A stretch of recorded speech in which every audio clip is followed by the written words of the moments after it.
Okay, a quick update on the Nicola Bulley case. Well, we've had a press conference with Ops Manager Sally Riley, Superintendent Sally Riley, Ops Manager. And basically, the gist of the press conference was that she's fallen in the river. That's a working hypothesis. She's fallen in the river. Okay, and then they spend sort of like 10 minutes saying, well, we've done everything. We have scoured the river. We've got our best officers there. You've seen them walking up and down the river. We've had people in, we've had divers going down. We've had drones going. We've got sonar. We've got the best equipment. We've got this and that. We have searched the river. We are searching and searching. We are doing so well. Our equipment is so good. Our officers are so dedicated. We're doing so well. We have been searching this river for 9 days, and all we can conclude from that is that even though there's absolutely no sign of her, what we have concluded is that she fell into the river.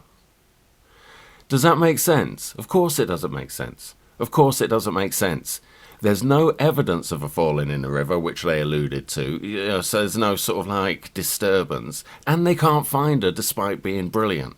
Okay, so next, who comes on? There's this expert diver. He works. He's based in West Sussex, I believe. He works in that kind of area, Kent and all that southeast sort of kind of area. He works with the police. He's some kind of diving expert. He's got the best sonar equipment, and he basically said, well, first of all, the river's meant to be something like 18 inches at the edge, which alludes to the fact that it's not dangerous. He said, sonar equipment is only as good. It's the best. Sonar is the gold standard for searching a river for anything, yeah? But it's only as good as the operator. So you might have the best equipment, but it's still easy to miss something. He said that people, he was on a case where they searched a river for 12 days or whatever. Or no, they searched it for 12 times. And then he went there, 10 minutes, crash bang wallop, he found what they were looking for.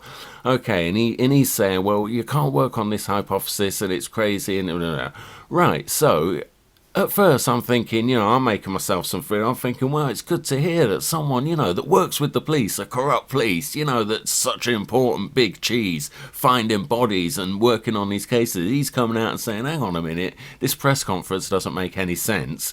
How can they say she's definitely fallen in the river when they haven't found her? A company like mine would find her. I'd like to work with them, yeah?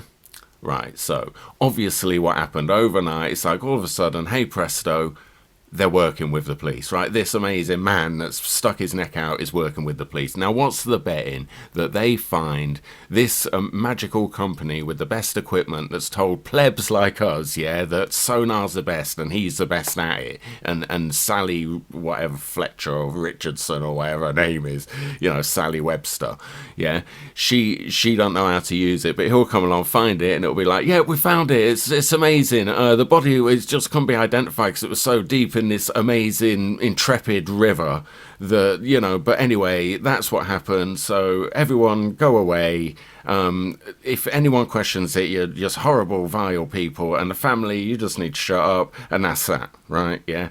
Well, the family aren't shutting up. Again, the friend has come out, Emma White, this friend that keeps popping up. She's saying, okay, fair enough, we're reasonable people, but you've got to have evidence. You've got a hypothesis that she's fallen in the river. You're saying how much you're doing, but you've got no evidence at all that she's fallen in the river. All you've got is circumstantial evidence, which are things that she wouldn't usually do. She hasn't got a tennis ball. They asked her about that. What, a tennis ball? Yeah, tennis. You know what dogs are like, especially spaniels. No. The dog got overexcited with the tennis ball, and and they didn't take it on walks. So the bench has never been cordoned off. It's like, it's crazy. So the friend is basically saying, look, if you're working on, we can't tell the kids, our kids, and Nicola Bulley's kids, we can't say, look, based on a hypothesis, this is what happened to your mum. That's just not fair. You just can't do that. As she said, we need factual evidence, and that's what we haven't got. So this is what I think is going to happen. Yeah, this Peter Folding character is going to come with his big cheese. A day or so will pass, and I'll go, yeah, we've done it, we found her, that's it, everyone go away, and the family will be left frustrated. The only other explanation to all this thing is that the police are playing dumb and they know the family and all that are involved and they're waiting for them to, for want of a better expression, and I maybe shouldn't say this, hang themselves, yeah, but that's old classic technique. But they're making themselves look stupid. Now, if something did happen to her and something else is found, then they're going to look extra stupid because they've said no, it's definitely she fell in the river. We've looked in the river, we've searched the river high and low. We're the best at searching rivers. We're so competent and brilliant, and we care about you so much. We've searched a river so hard and long and put so much into it, and we haven't found a trace of her in the river. So obviously the hypothesis that we're working on is she's probably fallen in the river.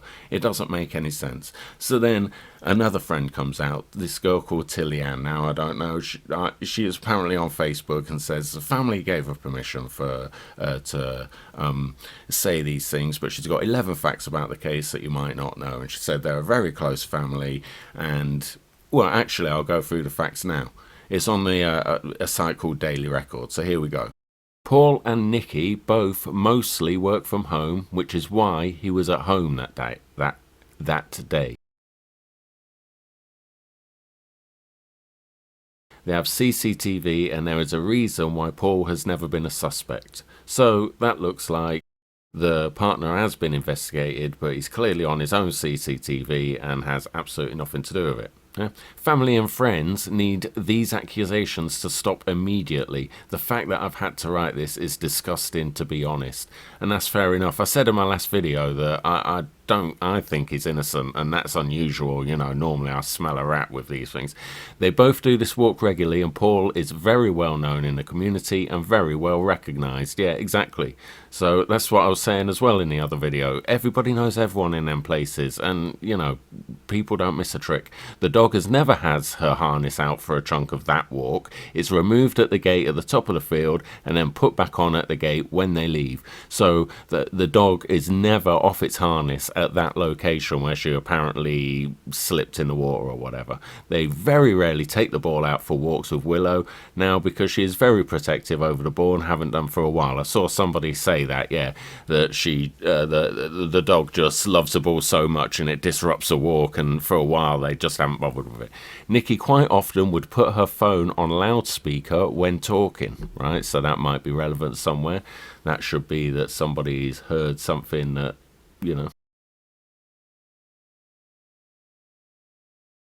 The dog was found very close to the bench and the harness. The harness was found on the floor, not on the bench.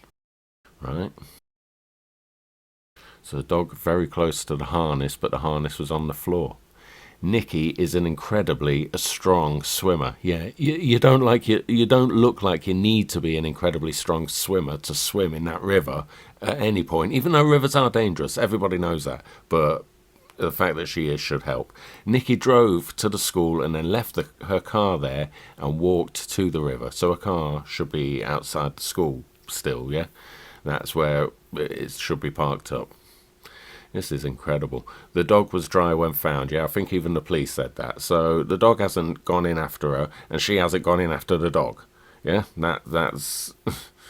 There's two bits of evidence there. The dog has since been back. Well, that's relevant because you'd think, yeah, take her back and she'll show you what's happened.